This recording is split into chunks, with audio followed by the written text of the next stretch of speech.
नमस्कार दोस्तों, real education में आपका स्वागत है। और आज हम बात करने वाले हैं साइंस के जो टॉप 40 क्वेश्चन हैं जो कि पिछले कई सारे एग्जामों में पूछे गए हैं और आगे भी पूछे जाएंगे।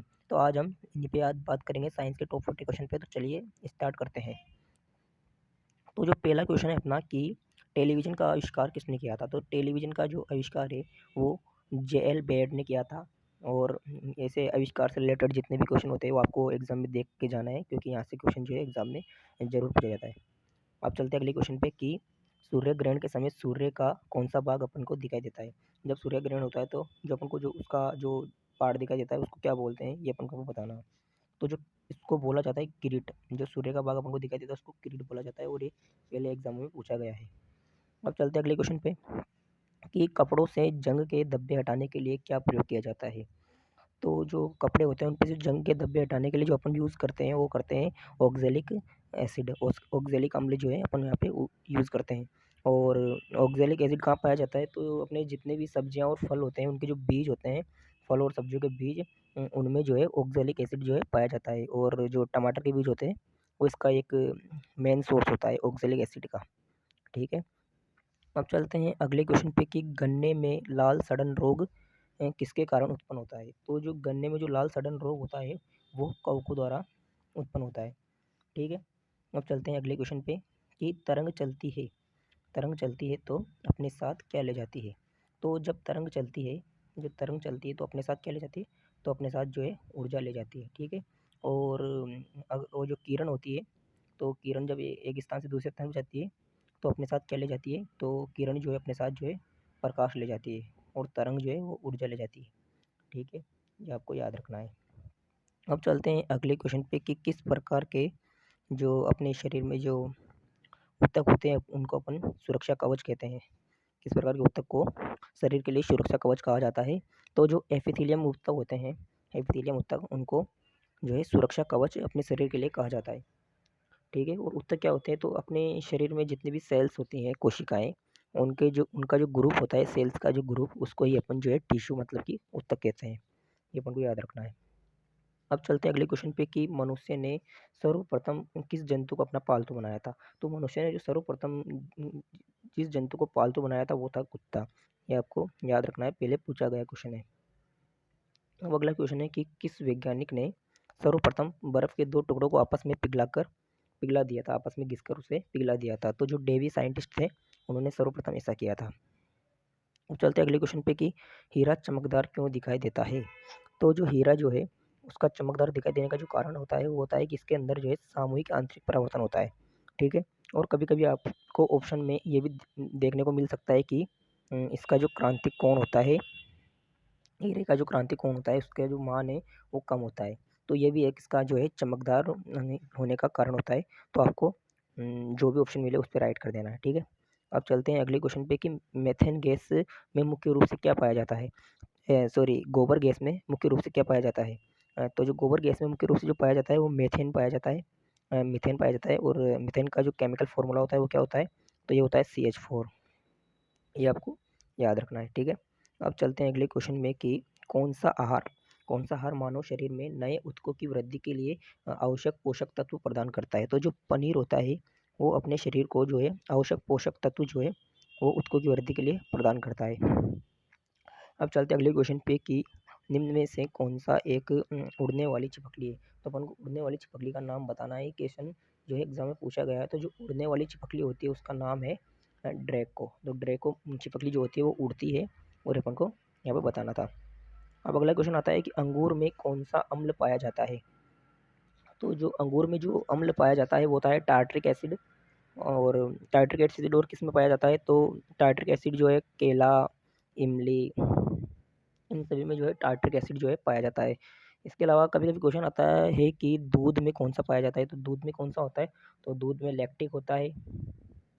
इसके अलावा नींबू में कौन-सा होता है? नींबू में सिट्रिक होता है। ऐसे जो इम्पोर्टेंट जो भी एसिड है, फल वगैरह सब उनके अपन को सभी को जो है किसमें कौन-सा एसिड पाया जाता है ये अपन को देख के जाना है। ठीक है। अगला क्वेश्चन है कि कैंसर संबंधी रोगों का अध्ययन क्या कहलाता है? तो जो कैंसर संबंधी रोगों का जो अध्ययन होता है वो उसको अपन ऑन्कोलॉजी कहते हैं। ठीक है। और भी बहुत सारे स्टडीज़ जो भी होती है आपको पढ़ के जानी है, जैसे कि हृदय संबंधित रोगों के अध्ययन को कार्डियोलॉजी कहते हैं। ऐसे सभी न्यूरोलॉजी वगैरह जो भी होते हैं सभी आपको जो है पढ़ के जाना है, ठीक है। अब चलते हैं अगले क्वेश्चन पे कि घोंफला बनाने वाला एकमात्र सांप कौन सा होता है। तो जो ऐसा सांप जो एकमात्र अपने पृथ्वी पे पाया जाता है वो किंग कोबरा होता है, जो अपने पर के लिए जो है घोंफला बनाता है, ठीक है। अब चलते हैं अगले क्वेश्चन पे कि भारत में पाई जाने वाली सबसे बड़ी मछली कौन सी है। तो जो भारत में पाई जाने वाली सबसे बड़ी मछली है वो होती है व्हेल शार्क। व्हेल शार्क जो है अपने भारत में पाई जाने वाली सबसे बड़ी मछली है। अब अगला क्वेश्चन है कि दालें किसका एक प्रमुख सोर्स होती है। तो दालें जो हैं प्रोटीन का एक सबसे बेस्ट सोर्स होती है, ये अपन को यहाँ पे बताना है। अब अगला क्वेश्चन है कि देसी घी में सुगंध क्यों आती है, मतलब कि देसी घी के अंदर ऐसा क्या उपस्थित होता है जिसके कारण अपन को जो है सुगंध आती है। तो जो डाइएसिटिल होता है वो घी में जो है देसी घी में पाया जाता है और उसी की वजह से अपन को जो है उसमें सुगंध आती है। अब अगला क्वेश्चन है कि इंद्रधनुष में किस रंग का विक्षेपण सबसे अधिक होता है। तो जो इंद्रधनुष के अंदर जो है वो लाल रंग का जो विक्षेपण है वो सर्वाधिक होता है और सबसे कम किसका होता है। तो जो बैंगनी रंग होता है उसका जो है सबसे कम विक्षेपण जो है होता है और सबसे अधिक लाल रंग का होता है। अब अगला क्वेश्चन है कि सूर्य की किरण में कितने रंग होते हैं। तो जो सूर्य की किरण होती है उसमें 7 रंग होते हैं और अपन को याद कैसे रखना है। तो जो वी की ओर आता है इस फॉर्मूले की मदद से आप जो है इन 7 रंगों को याद रख सकते हैं। अब अगला क्वेश्चन है कि टाइपराइटर टंकण मशीन का आविष्कार किसने किया था। जो टाइपराइटर होता है उसका आविष्कार किसने बताया था, किसने किया था। तो जो सोल साइंटिस्ट थे इन्होंने टाइपराइटर का आविष्कार किया था और इससे रिलेटेड जितने भी क्वेश्चन अपन को बनते हैं आविष्कार से संबंधित वो सभी अपन को जो है एग्जाम में जाने से पहले देख के जाने हैं, यहीं से क्वेश्चन जो है बनता है। अब अगला क्वेश्चन है कि सिरका को लैटिन भाषा में क्या कहा जाता है। तो जो सिरका होता है उसको लैटिन भाषा में एसिटम कहा जाता है, ठीक है। अब अगला क्वेश्चन है कि दूध की शुद्धता का मापन किस यंत्र की सहायता से किया जाता है। तो जो दूध की शुद्धता होती है उसका जो मापन किया जाता है वो लैक्टोमीटर से, लैक्टोमीटर नाम का जो यंत्र होता है उसकी सहायता से किया जाता है। और दूध में कौन सा एसिड पाया जाता है। तो दूध में जो एसिड पाया जाता है वो लैक्टिक एसिड पाया जाता है, ठीक है। और इसके यंत्र क्या नाम है, लैक्टोमीटर, ये अपन को ध्यान रखना है। अब अगला क्वेश्चन है कि पृथ्वी पर सबसे अधिक मात्रा में पाया जाने वाला धातु तत्व कौन सा है, ठीक है। तो जो धातु तत्व होता है जो पृथ्वी पर सबसे अधिक मात्रा में पाया जाता है वो एल्यूमिनियम होता है। और अगर आपको पूछ लिया जाए कि पृथ्वी पर सबसे अधिक मात्रा में पाए जाने वाला तत्व कौन सा है, अगर आपको तत्व पूछ लिया जाए तो तत्व कौन सा होता है, तो वो ऑक्सीजन होता है। और अगर धातु तत्व पूछ लिया जाए तो वो कौन सा होगा, एल्यूमिनियम होगा। इसका आपको यहाँ पे ध्यान रखना है। अब नेक्स्ट क्वेश्चन अपना कि मोती मुख्य रूप से किस पदार्थ का बना होता है। तो मोती जो होता है मतलब कि हीरा, वो मुख्य रूप से कैल्शियम कार्बोनेट का बना होता है, ठीक है। और कैल्शियम कार्बोनेट का केमिकल फॉर्मूला क्या होता है, तो वो होता है CaCO3, ठीक है। चलते हैं अगले क्वेश्चन पे कि मानव शरीर में सबसे अधिक मात्रा में पाया जाने वाला तत्व कौन सा है। तो मानव शरीर में जो सबसे अधिक मात्रा में जो पाया जाता है वो तत्व होता है ऑक्सीजन, ठीक है। और ऑक्सीजन लगभग कितने प्रतिशत अपने शरीर के अंदर मौजूद होता है, तो लगभग 65% जो है अपने शरीर के अंदर ऑक्सीजन पाया जाता है, ये अपन को याद रखना है। अब अगला क्वेश्चन है कि आम का वनस्पतिक नाम क्या है। तो जो आम का वनस्पतिक नाम है वो है मैंगीफेरा इंडिका, ठीक है। अब चलते हैं अगले क्वेश्चन पे कि कॉफ़ी पाउडर के साथ मिलाया जाने वाला चिकोरी चूर्ण हमें कहाँ से प्राप्त होता है। तो जो कॉफ़ी पाउडर के साथ जो चिकोरी चूर्ण आता है वो अपन को पेड़ की, उसका जो कॉफ़ी का पेड़ होता है उसकी जड़ों से जो है वो अपन को प्राप्त होता है। अब अगला क्वेश्चन है कि विटामिन सी का सबसे अच्छा सोर्स कौन सा होता है। तो विटामिन सी का जो सबसे अच्छा स्रोत होता है वो आंवला होता है, ठीक है।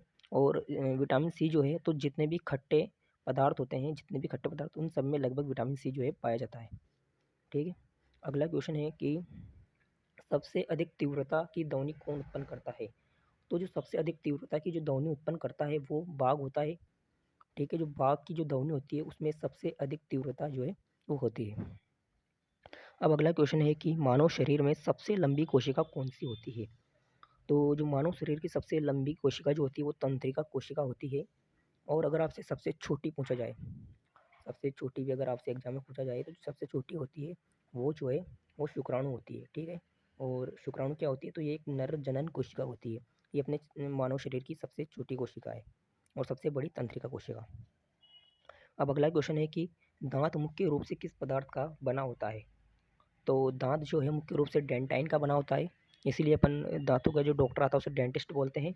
और दाँतों से रिलेटेड जो स्टडी होती है उसको अपन क्या बोलते हैं, तो उसको अपन ओन ओडोंटोलॉजी उसको अपन ओडोंटोलॉजी बोलते हैं। ये अपन को याद रखना है, ठीक है। और क्वेश्चन ये भी आता है कि अपने शरीर का जो सबसे मजबूत पार्ट होता है वो कौन सा होता है, तो वो भी जो दांतों के अंदर जो एनिमल पाया जाता है वो होता है, ठीक है। ये भी आपको याद रखना है। अब चलते हैं अगले क्वेश्चन में कि किस जंतु की आकृति पैर की चप्पल के समान होती है। तो जो पैरामीशियम होता है उसकी आकृति जो है अपने पैर की चप्पल के समान होती है। ये क्वेश्चन जो है एग्जामों में पूछा गया है।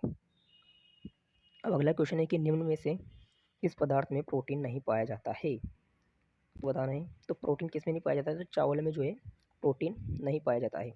चावल में क्या पाया जाता है, तो चावल में जो है कार्बोहाइड्रेट जो है वो ज़्यादा पाया जाता है। और प्रोटीन किस में पाया जाता है, तो प्रोटीन का सबसे अच्छा सोर्स कौन क्या होती है, तो वो जो दालें होती है, दालें सबसे अच्छा जो है प्रोटीन का सोर्स होती है। अब अगला क्वेश्चन आता है कि मानव का मस्तिष्क लगभग कितने ग्राम का होता है, तो इसका आंसर हो जाएगा 1350 ग्राम। वैसे जो एक स्वस्थ मानव होता है उसका जो मस्तिष्क का जो वजन होता है वो लगभग 1300 से 1400 के मध्य होता है। और अगर एवरेज देखें तो 1350 ग्राम होता है, ठीक है। अब अगला क्वेश्चन है कि रक्त में पाई जाने वाली धातु कौन सी होती है।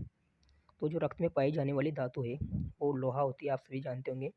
और जब अपने शरीर में लोहे की कमी हो जाती है उससे कौन सा रोग होता है, तो उससे अपन को जो है शरीर में एनीमिया रोग होता है। लोहे की कमी से एनीमिया रोग होता है, ठीक है। ये अपन को यहाँ पे याद रखना है।